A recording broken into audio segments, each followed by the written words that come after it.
5 seconds.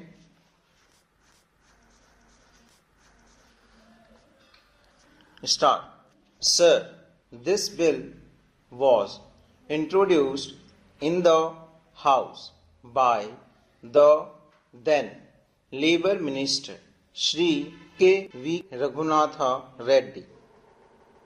I was also present at the time in the House.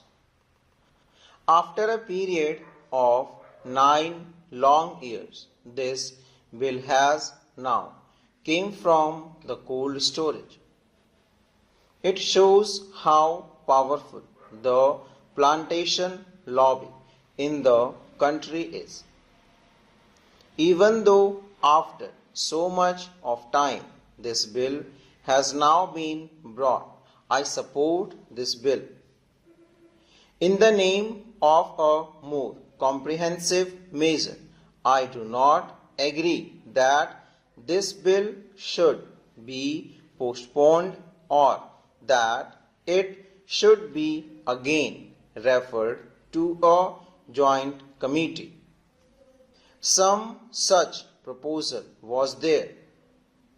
I do not agree to that, though it is not adequate and some improvement from the point of view of workers is needed. I do not agree that we should postpone passing it. For example, it has been suggested that the acreage limit should be brought down to 5 hectares to cover more plantations.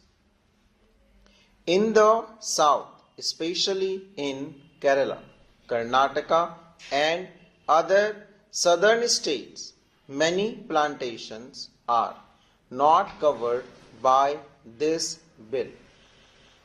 I would request the minister to carefully examine this thing.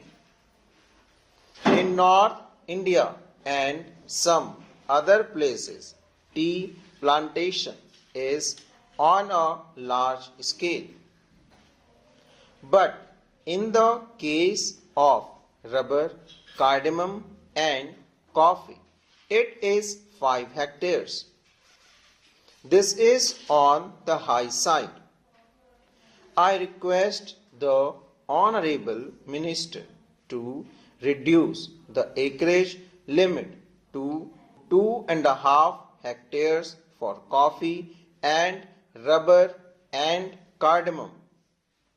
Our friend was talking about socialism, socialist society, democratic socialism, and so many other things. I earnestly request him to consider my suggestion, and that is whether the government is prepared to nationalize the tea industry.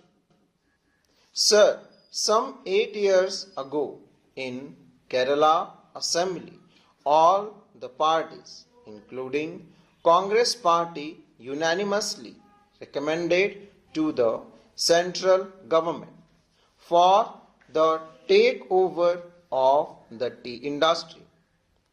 In Kerala, tea plantation is owned by British monopolies.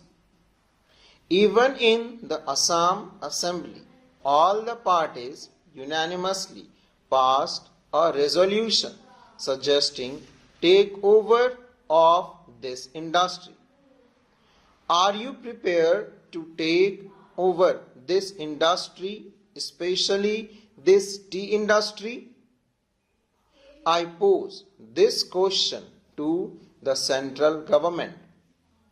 Sir, this tea industry is owned by foreign monopolies and they are exploiting the workers. The situation in the area industry is deteriorating. Are you prepared to nationalize it when you talk of socialism? Unless this is nationalized, you cannot meet the demand of the workers. Sir, how unfortunate for this country, predominantly agricultural, that the meaning of plantation in this bill has been stressed to include coconut gardens, apple, pineapple, cashew nut, and banana plantation farms. I am glad that wisdom has dawned on the government not to accept these recommendations of the committee. If I were an anarchist or a member who wished ill of this government, I would have pleaded with the government to stretch the meaning of plantations to cover all agricultural lands in the country and attract the provisions of this bill.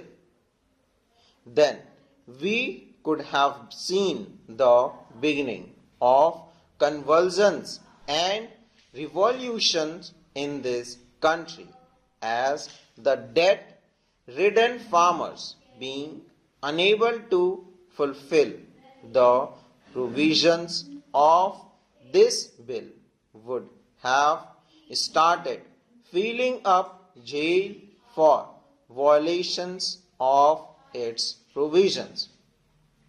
Sir, I would take this opportunity to appeal to the Prime Minister to treat agriculture as an industry and treat agriculturalists like the urban citizens and treat the farm holding in the same way as they treat the factories and industry. The government should start finding out the invidious and discriminatory laws passed in the country since independence, adversely affecting the farming community, and review those laws if they want to ensure integrated development of the country.